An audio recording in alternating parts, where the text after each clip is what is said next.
Hi, I'm Saren. And I'm Ray.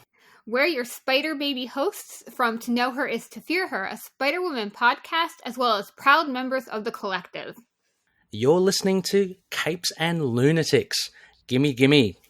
Hi, this is Phil, and I'm here to make sure you know all about the Capes and Lunatics Patreon. Don't miss out on all new episodes of Wade's World, Boob Windows and Long Foxes, our hard-on movie reviews, and so much more, all completely uncensored. Access starts for as little as $1 a month, full videos when you pledge $3 a month. Check us out at the link in all of our show notes, or just go straight to patreon.com/capesandlunatics. Hope to see you there.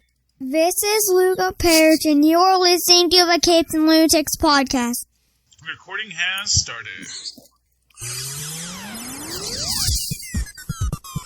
Hello and welcome once again, cats and kittens, to the great and powerful Superconnectivity podcast. I'm your host, Charlie, the Professor Esser, and with me as always is the blue-eyed bomber from the Burger Pits, Phil, me, and Perich. Welcome back, Phil. Always great to have you. Oh, let's see. What's in the news today, Philip? Well, we did get the new Hawkeye trailer. I'm sure you saw. Oh, yes. That dropped like 1 week ago today, so it's like, oh, look at this. Here's my theory. Got one little theory that I don't think anyone's caught yet. You know that scene where Kate Bishop kicks the bottle and like hits the guy in the head? Mm-hmm. I think that's Hawkeye. She's hitting in the head. Oh. I think, because if you look, like, where the bottle hits, that's where he's got the little butterfly tape on his head in the later scenes. So I think that's in that first confrontation.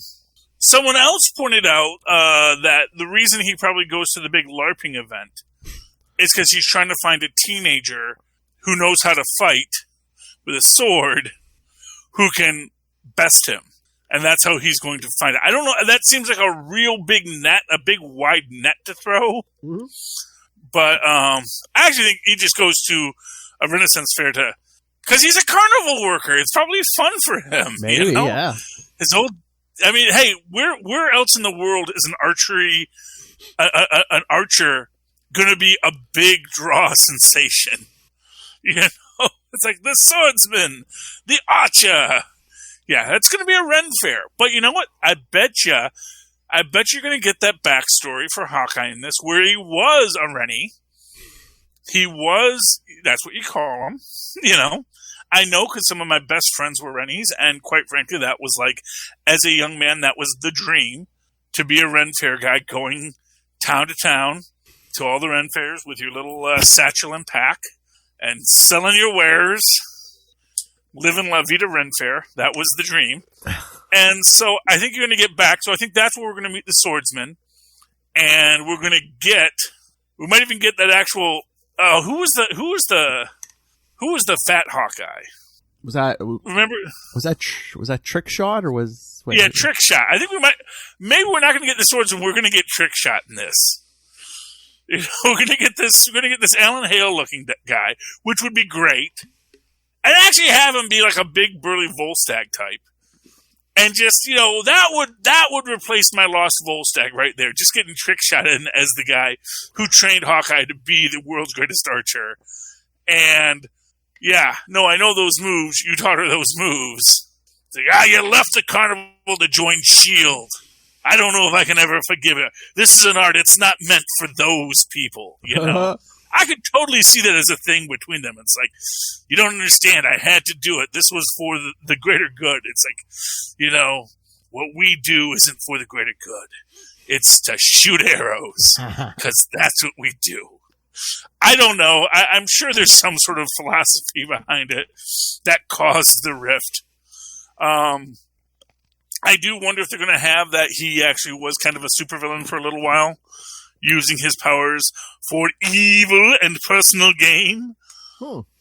Perhaps trying to steal stuff from a not yet Iron Man Tony Stark, and then gets recruited by Nick Fury, yada yada. Maybe we'll get that Hawkeye origin story we never got in this. And that's actually one of my biggest dreams, is that we're going to have those parallels between a young kid coming up, trying to be a superhero, maybe falling into the villainy paradox. And that could be an interesting idea. Oh, yeah. I mean, we got the Black Widow movie, so now it's Hawkeye's turn, you know. Mm-hmm. The six-issue series, at least. And we are going to get, we are told we're going to get Yelena in this. Now, will that be a post-credits Yelena? Will that be, like, what is her role going to be in there? Is she going to be a major character? Mm. We don't know. But we do know that Hawkeye wants to speak to the manager. And, of course, the manager of the Tracksuit Draculas was, of course, the Kingpin. Although you do see in the comics that Kingpin was running all the gangs. Well, including good old Maynard, the ringmaster in that one. It's always Kingpin.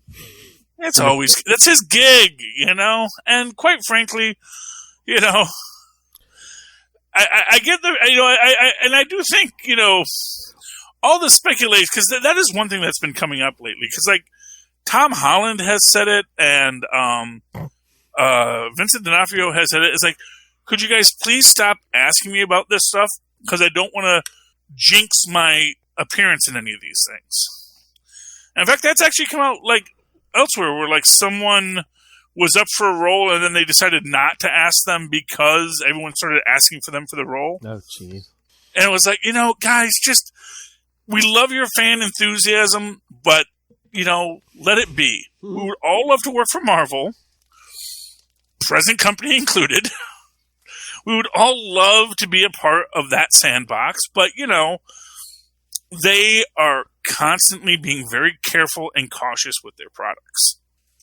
And now, you know, that was actually one of the other interesting things that came out recently is there's apparently a book out about the founding of the Marvel Cinematic Universe and the fact that this is the actual animosity between what happened between the television and the film universes. It's not the Agents of S.H.I.E.L.D. stuff. It's none of that stuff. It is Daredevil and Ghost Rider and Punisher, who were all people that Feige had ideas for. But he was told by Marvel Television, no, we're going to take those, we're going to make the Netflix deals with these guys. It'll be in your universe, sure, but we're the ones that are going to do it. So that was really the problem. But, you know, now he has it back. Now he is in charge of it, you know. Now, and really, since the last seasons of all those shows, you know, Feige is in charge. And the fact of the matter is Feige, if he loves comic books, he knows you have to work with what the previous author did. Mm-hmm. You don't get to ignore continuity. That's the worst thing you can ever do to a comic book fan, is ignore continuity. Because no matter how good your new continuity is, everyone is going to say, well, that's not the old continuity. That's not the continuity that brought me here. No, like not you Inhumans. Don't get excited.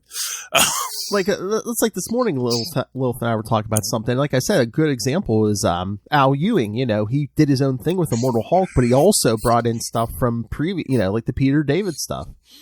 Oh yeah, and you know, and he put his pieces back in the box. Mm-hmm. He didn't take any of his pieces out, though. Mm-hmm. You know, it's all there. You can all play with these pieces again. I've left some loose threads that you guys can tie up later if you want to have fun with them. But yeah, he was a great comic book writer because he wrote a story that had a great evolving plot that dealt a lot with the character, had the character grow, and then had them come back to what is effectively a place of equilibrium again. Mm-hmm. From which they can grow again. It was, this is just completely random. This morning I was listening to, I think it was it Radio Lab or was it the New York podcast? Anyway, it was one of those things. And they were talking about Kurt Vonnegut's speech on the shape of a story, which is the XY axis of, you know, good fortune and bad fortune. And I think the other one is progression in time. And do you start with bad fortune and come to good fortune? Do you start with good fortune, come to bad fortune? And how do you structure that story? And then he goes through several stories like Cinderella and this and that and the other, you know, uses these great tropes like the man in the hole story, which I like. That doesn't have to be about a man, doesn't it? It doesn't have to be in a hole. But the idea is when you have someone who sort of digs himself out of a problem. And That's the idea. And the thing is that what we always, that's right. No, it was actually on the media. Because it was all about how the language we use around the virus, the coronavirus, is this storytelling language. And how we want the story to be this fictional story where, and then the vaccine came out and all was well throughout the land forever and ever. No. But that's not how stories work. That's not how real life works. And even though you can have a resolution to a part of a story, every story comes back to equilibrium. Like every human story, it always ends at equilibrium and then it starts again. And it's not that you forgot what came before. It's that, well, here's where I am now, and now I have to make my decisions about this life and this world leaving from this point. And that's what a good writer does. That is what a good comic book writer does. That's what a good TV writer does. And then they re-knit together the story they're going to tell.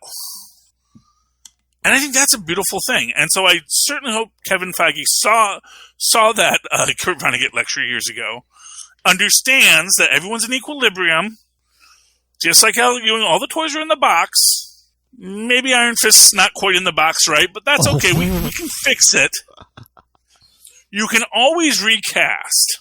That's the most important thing about all these shows, is you can always recast a character. Mm-hmm. No one's going to be mad when you recast. Trust me, no one was that mad when we got a new Rhodey. Didn't even have a whole thing about him getting an eye lift. It was just, nope, that's Rhodey now. I mean, it helped that it was that the first actor was only in the first Iron Man and the first MCU movie. Otherwise, it would have been a whole different story if he had done 10 and then replaced him after 10. But at the same time, but then that's both the Adam West problem. Which is that at a certain point, I know it's 1989, and I know we all love you, Adam West, but we don't know if you can be Batman. And that is a truth to it, that Adam West... Actually, what helped Adam West was just that, Frank Miller had just done The Dark Knight Returns. So the idea of, no, you can do an old Batman with Adam West, it's like... Nerds were their own worst enemy in that one. Again, nerds are your own worst enemy. Maybe people might have thought of that had nerds not insisted. But I mean, for those movies, especially now, they want someone who's young enough who can play that role and be physical for at least 10 years. Yeah, well, that's true. Although, to be fair, Michael Keaton was not a physical actor. No, he was not. This was Kids, in 1989, we didn't make actors go to the gym. That's what latex was for. And we could make them be just as big and strong as we wanted, and then have them come out of the suit. Oh, man. If you've never seen, there's, some images, and it's actually a little bit later, where you see the animatronic Hulk, because they were going to do an animatronic Hulk TV movie or TV series. It looks neat, but, it's an animatronic Hulk. Yeah. He moves like a Five Nights at Freddy's character, which means the animatronic Hulk. You can look it up on YouTube. Just do animatronic Hulk TV series or movie. They were going to make one. They had the animatronics all made. They were quite animatronic. But getting back to the story at hand. No. But that does get me into my other big thing. Now, I like a lot of classic horror. I like a lot of classic TV. And man, people get so mad about reboots. And those of you who don't know, Rob Zombie is doing a Munsters movie. Have you heard about this, Philip? I have heard about it. I've seen one picture of it. Yeah. Yeah, well, because he did the makeup tests. He did release Meet Your Munsters. And it's and it's and every time this gets posted, because they always do what you wanted, wish, they do the whole thing, that whole thing. Amazon.com versus Wish.com, because I guess if you order from Wish.com, apparently you get lousy things. At least that's what Amazon has paid meme makers to tell me. Because basically, whenever I get these little corporate fights, I get thinking, I got a feeling nobody made. I don't think that any human made that. I think that was a paid meme creation, because they do that now. And, but every time I say that, I have to explain to people, you understand that the demands that, Al Lewis and Fred Gwynne and Yvonne DeCaro were making to come back for another show were just unreasonable. Mm-hmm. We can't resurrect them from the dead and make them alive again, despite the premise of the series, to do it. And as it stands, I mean, they actually, my favorite character so far is Grandpa, because they gave him this big, glorious mustache, like a real Transylvanian prince should have. That makes me happy. And, and here's what I'm going to say. And everyone's saying, well, Rob Zombie doesn't make comedies. And it's like, well, does he not make comedies? His horror movies are pretty absurdist. And I get the feeling that his love of the Marx Brothers, because of course that's the whole Captain Spaulding, I think he is going to be able to find a really brilliant mix on it to do these characters. Now, will the actors be able to do it? I mean, it's a little rough that he always casts his wife in it. And it's not that she's not good. That's the thing. She's good at it. She's a really good actress. But, it's sort of like, when you marry the director and the director keeps on using you in your films, it makes people feel weird about things. But really, we shouldn't worry so much about everybody's love life, in my own opinion, I think people are just worried about thinking nepotism or, Yeah, I mean, and truth be told, that is a part of it. But then again, I imagine it's also that idea that maybe he doesn't like her doing films with other directors, because, the guy's name is Rob Zombie.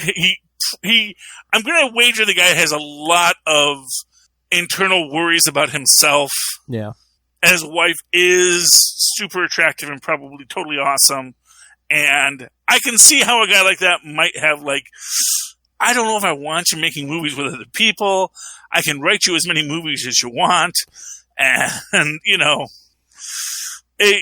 that could also, although I got to say, hopefully they have a good, healthy relationship and they work through it. Maybe she doesn't want to work with other directors, because maybe other directors are creeps.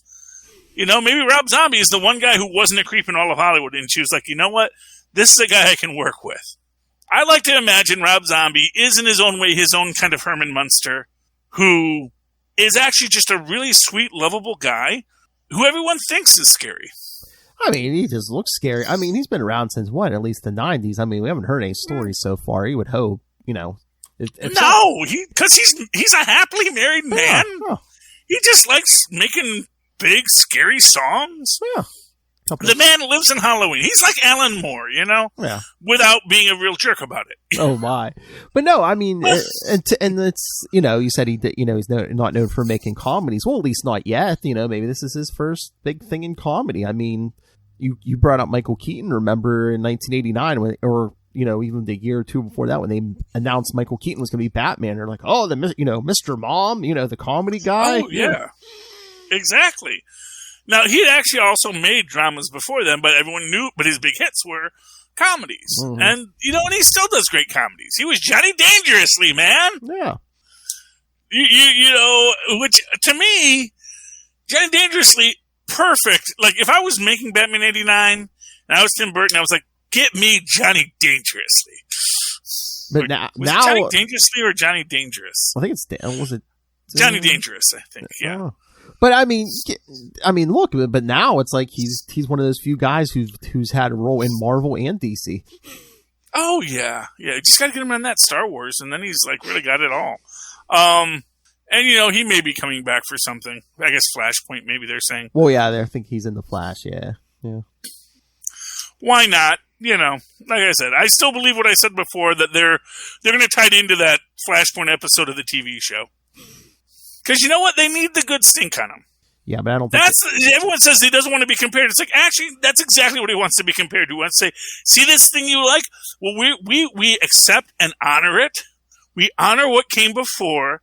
Now let us tell this story, which is its own thing, but know that it takes nothing away from the glories that came before.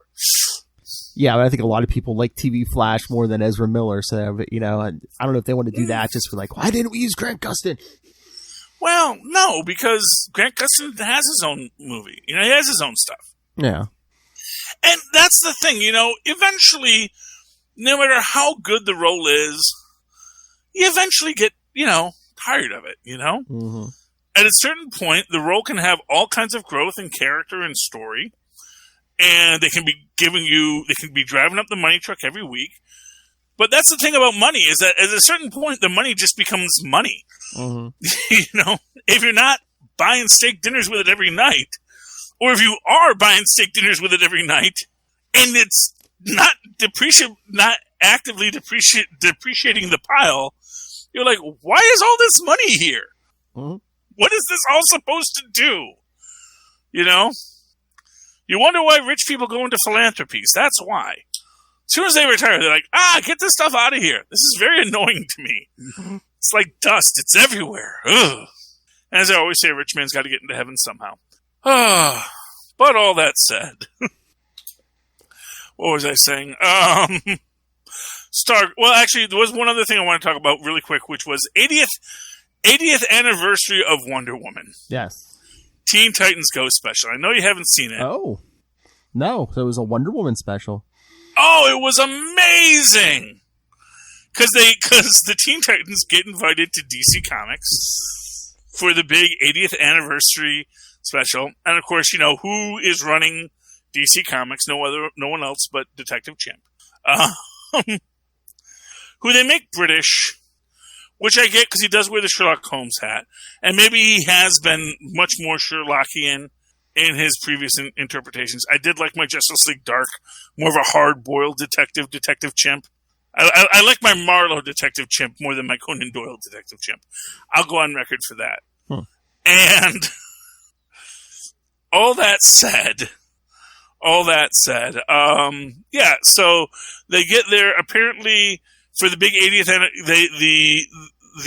if you are at DC and you're one of the A-list stars, they name something after you, and they unveil the new Wonder Woman Executive Conference Room. Teen Titans want to have a conference room named after them.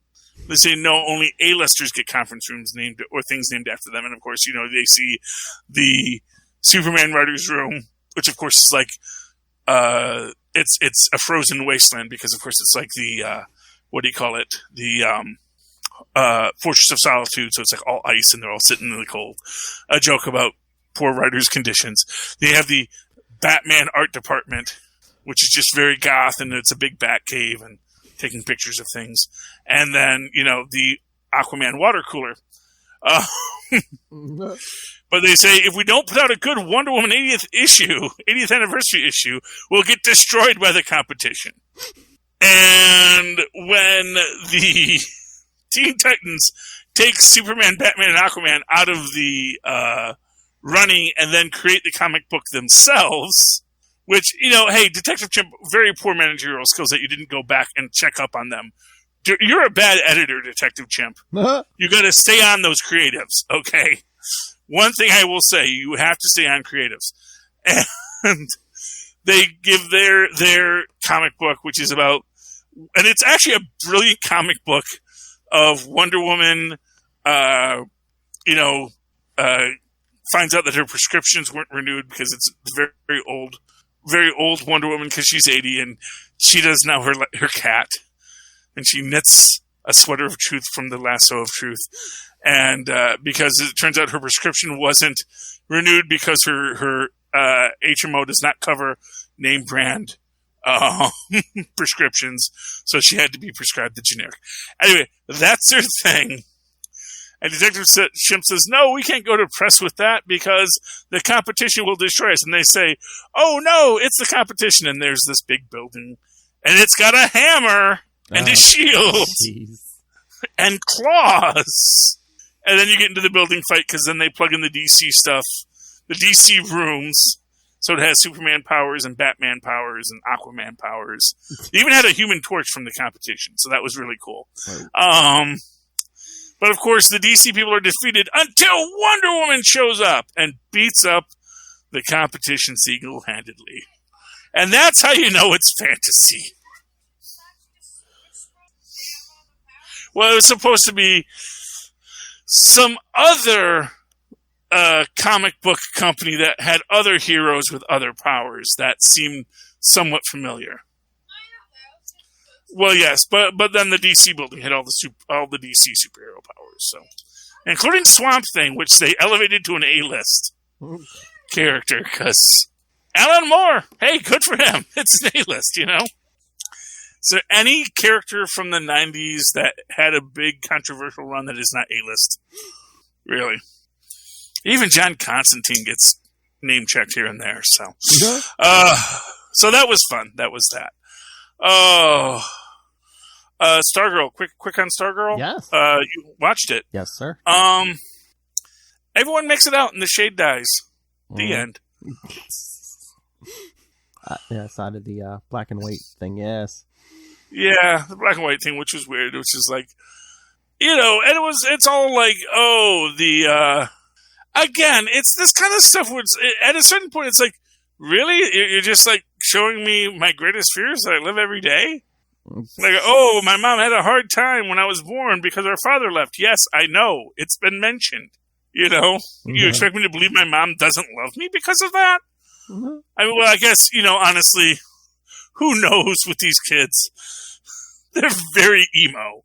So maybe Stargirl's like, oh, my mother doesn't love me and thinks I ruined her life. Oh, but I don't feel from the end of it that's what we were supposed to get from that. Yeah.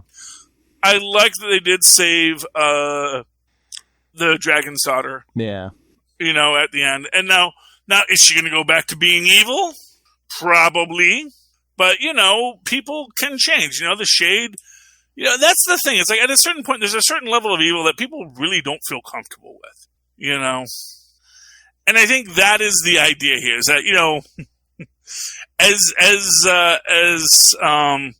George Clooney says at the end from Dusk Till Dawn, I may be an awful human being, but I'm not an MFing awful human being. You know, it's the idea that, you know, yes, I'm not going to take you here because that would be the worst thing I could do, and I understand that.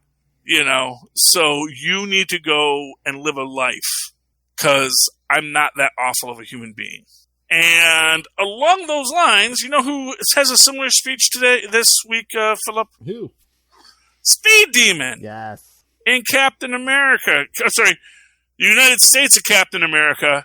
Captains America, as is pointed out. Because they do the grammar check in this, which I always love. Yes. We had a bunch of concepts we didn't get to use, so we only had so many issues, guys. No. But we got like a big football player, Captain America. There was a Captain America in a suit here somewhere. I guess he's the Captain America of Wall Street or something. Yeah, did you see his shield's like a briefcase? Yeah, there's all kinds of Captain Americas here. No, there's not a beer Captain America. Yeah, not that I see. This one actually looks a lot like Danny Cage. There's one next to Wall Street Captain America who looks like Danny Cage, who is the Captain America of the future. Nazis. Freaking Adolf Hitler. He's just like the worst supervillain. The hate monger, yeah. Yeah. Yes, on all counts. He's the worst personality, and he has very bad schemes. Because he always gets punched by Captain America. But, yeah, but in this, you know, Speed Demon makes a point. He's like, look, dude, I did not willingly join up with Nazis. Exactly. You know? I may be an awful human being, but you know, world domination, Nazis isn't my bag. I run fast and I take things. That's what I do. I know my wheelhouse. I'm cooperating. Which is an interesting aspect about the vigilante superhero dynamic, because it always is that idea of, you know what? Sure, we're gonna roll with it. We're gonna team up with a supervillain this week because it helps the story and it helps prevent us from not completing our mission. Okay.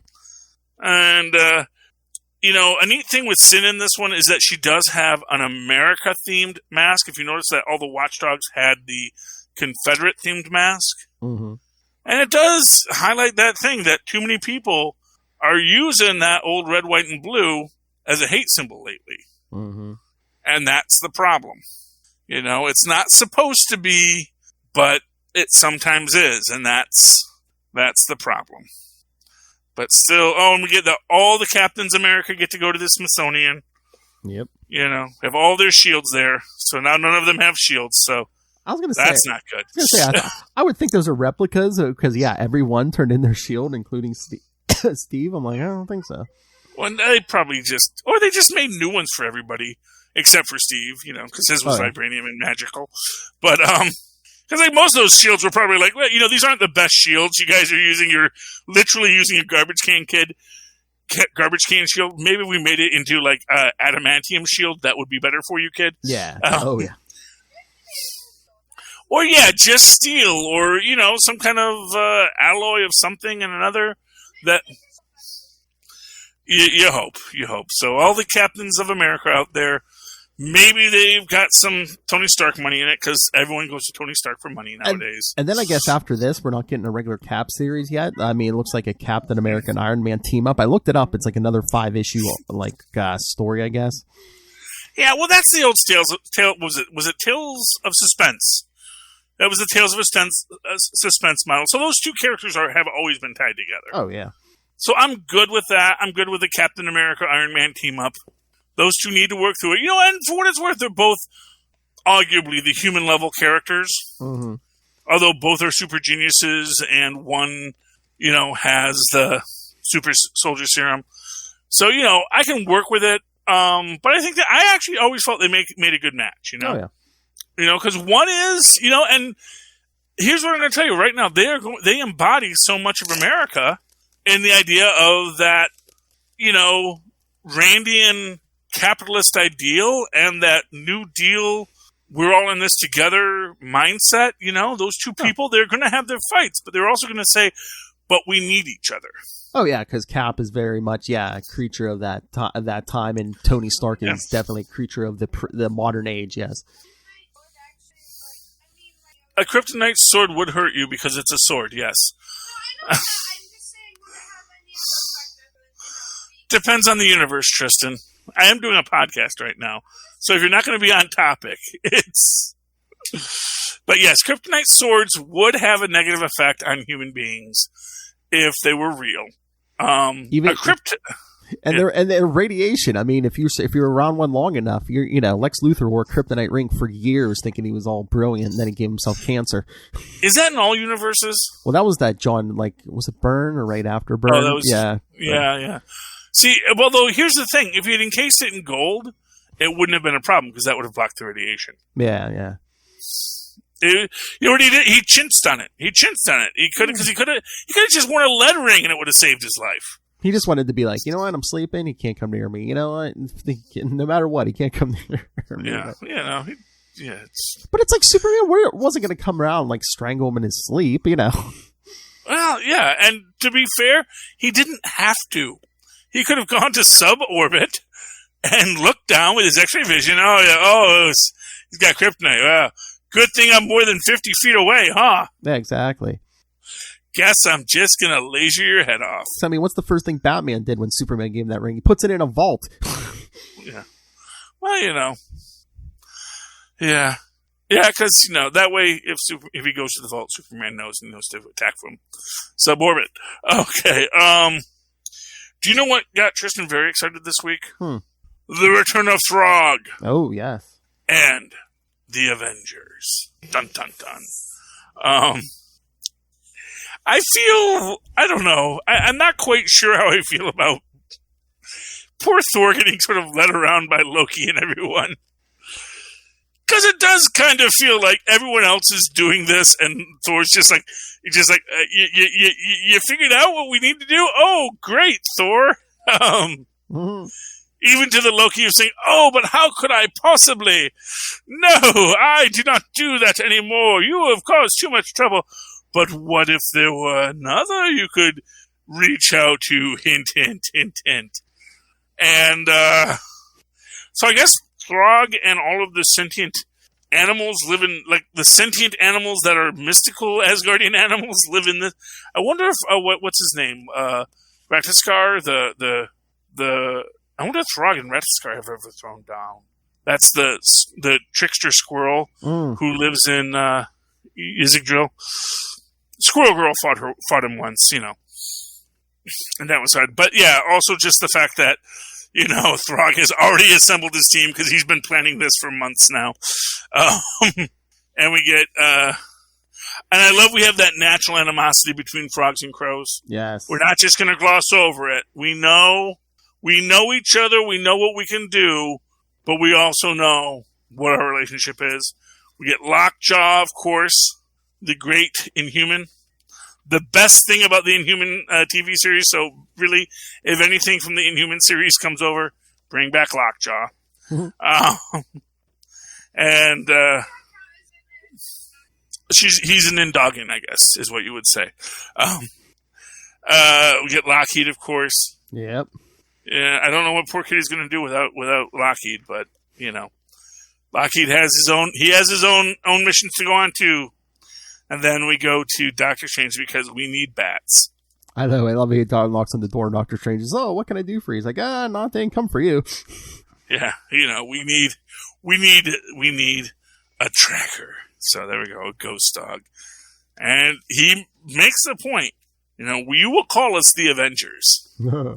Not even the pet event. Yeah, we ain't nobody's pets. Ain't a pet here. I loved this book. This was great. This was fun and this was entertaining. So I liked it.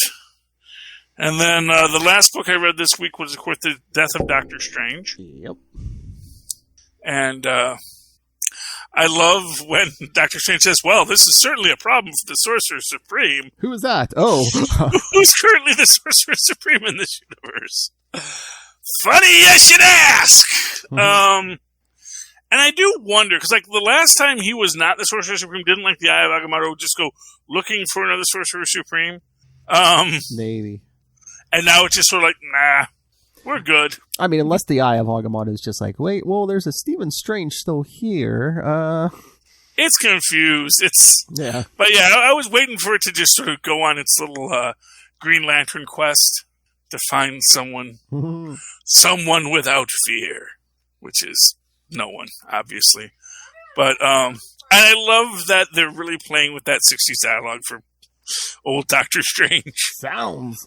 And I think he even said, I haven't said sounds in years. But they're playing with it. They're having fun with what if Stan Lee was still writing Doctor Strange? And for what it's worth, kind of emphasizes the fact that, Stan Lee actually did write these books. Exactly.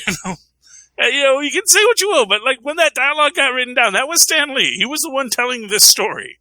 And yeah, we can talk about all the differences and all the different people playing in the sandbox, but I do love this old school Doctor Strange with his less impressive but nicely trimmed mustache. Yeah. And I love when they're is this really Doctor Strange? And they're "Bats, yeah, he smells like Doctor Strange. It has his aura." And it's no, I took a week out of my life. So does that mean... Which is weird, because it means that there was a week. Does that mean that this Stephen Strange will only exist for 7 days? Is that the implication of this? That's going to be my question. Is this guy only going to last 7 days then? Unless we find some kind of magic spell or something, I bet. Yeah, or something's going to happen. Well, okay, so possible spoilers for fan theory. Stephen Strange killed himself, or set it up so that he would die, so that his new 7-day body would come back, that would have all that he could then imbue with himself and his essence, and sort of undo the last so many years of his nonsense. Just like what they're doing with the Scarlet Witch right now. Okay. Yeah, just sort of oh no, but just the idea that his body's back to where he is, but now he's got his memories, so he's got who he was. So it's not quite what they're doing with the Scarlet Witch. Scarlet Witch is I don't know whatever happened. What? I don't recall any. That wasn't on this memory tape. Pepper, who's happy? That's a deep dive from when when Tony Stark erased his own mind and then had to use an old backup tape. Yes. That apparently he had made before he met Happy Hogan, which is weird to me because it's like, wasn't Happy Hogan like one of his earliest, like, did he meet Pepper before Happy Hogan?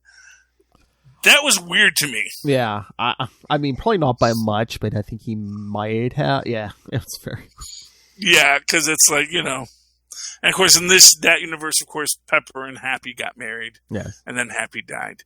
So, and there's, you know, oh man, no one ever talks about the fact that Happy Hogan has never come back in the comics. I know. Well, yet. No. I know. Is there a big demand for I haven't heard any, but. Yeah. I would have thought once he started appearing in the MCU, they would have brought him back or something. Yeah, but you know what? I guess there are some deaths that just cannot be undone. Especially since he was dating Pepper, and now we have Pepper dating Tony. Oh. And it's like... Oh, no, they were married in the comics. No. Yeah, well, no, I know he was married to Pepper. That was the whole thing. It's like that was that whole life. And yeah, it gets a little complex and difficult sometimes. Anyway, Philip, that's all my books this week. Do you have anything else you want to talk about? No, that's it. No, my favorite moment for Doctor Strange is when Zelma picks up his Avengers card and he's like, "Can you take your talking card somewhere else?" It's not my talking card. It's your talking card, Steve. Signed by the president. They don't give me talking cards, okay? I'm a librarian, not an Avenger. Always signed by the president of the United States. Yes. And then I just got to imagine that, you know, freaking Doctor Strange is, wait, I'm an Avenger now? What is an Avenger? I think he might have been well, we don't know. It depends when they took it. Yeah, exactly. What is an Avenger? Who am I avenging? Oh, that says save 5 people, right? Yes. Well, actually, often it is. You know, it's... Yeah, but I just mean maybe it was within those first 15 issues of Avengers. It's like, oh, maybe. Yeah. Oh, yeah. You mean those guys who live up the street? Why are they living in Tony Stark's mansion? I never understood that. I get Iron Man works for it, but they should all shouldn't they all have their own apartments? I don't know. Yeah, there'll be wackiness to ensue, I'm sure. All right, Philip, if people would like to reach out to us, talk to us, give us money even, in one way or another, how can they do that? Oh, well, if you want to write to me or anyone else on the team, especially if you want to share your thoughts, the next 2 weeks on Superconnectivity, next week, we're going to talk about some Eternals comics, because in 2 weeks, we're going to do the Eternals review right here. Oh, yes. Not on Capes, right here. That'll be exciting. I love the Eternals. They are long-lasting. That's right. So send your thoughts on all the Eternal stuff. Yeah, email us, capesandlunatics@gmail.com. Or call the voicemail 614-382-2737. That's 614-38-CAPES. And, find all our social media, our YouTube channel, our Patreon, please, if you can, subscribe, our merchandise. All of it is at Linktree, linktr.ee/capesandlunatics. And, of course, you can always write to me in that old-fashioned email way, where mothers and fathers once did, at superconnectivityblog@gmail.com. That's superconnectivityblog, all one word, at gmail.com. And, of course, follow me on the Twitter as I live tweet many a thing, including the last 2 seconds of Stargirl, when I watch the whole episode, but I forget to tweet about it, at Charlie Esser. That's CharlieEsser. Look for the 2 E's in the middle. For what? For quality. Bing! Thank you, Maz. All right, ladies and gentlemen, that has been another wonderful episode of Superconnectivity. I hope you have enjoyed it. I hope you have become enlightened like Phil and I. And I hope you come back next week to once again super connect with us. Good night. Good night.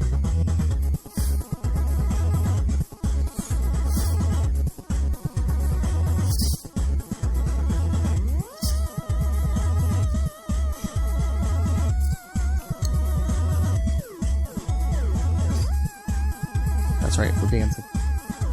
I'm always dancing, Phil. Always. Dancing with myself.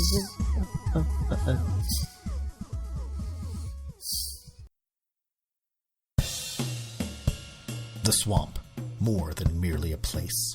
It is a churning, seething, bubbling bed of life, of which you are a part. Once you were a man, a chemist named Ted Sallis, until one little experiment went somewhat awry.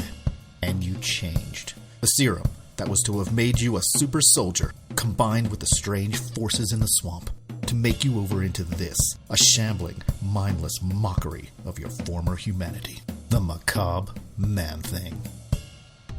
Man-Thing was created in the early 1970s to capitalize on the growing monster craze, but under writer Steve Gerber it became something quite different. Experimental, surreal, and very, very weird. It was something I loved as a kid, but does it still hold up today, 4 decades after its initial publication? So join me, Paul Matthew Carr, as I attempt to make sense of this cult classic and analyze each issue, putting it in the context of the time it was written and comparing it to the standards of today. And maybe you too can come to love the world's second most famous swamp-based comic book character as much as I do. The Nexus of All Realities, a Man-Thing podcast, a twice-monthly dive into the bizarre.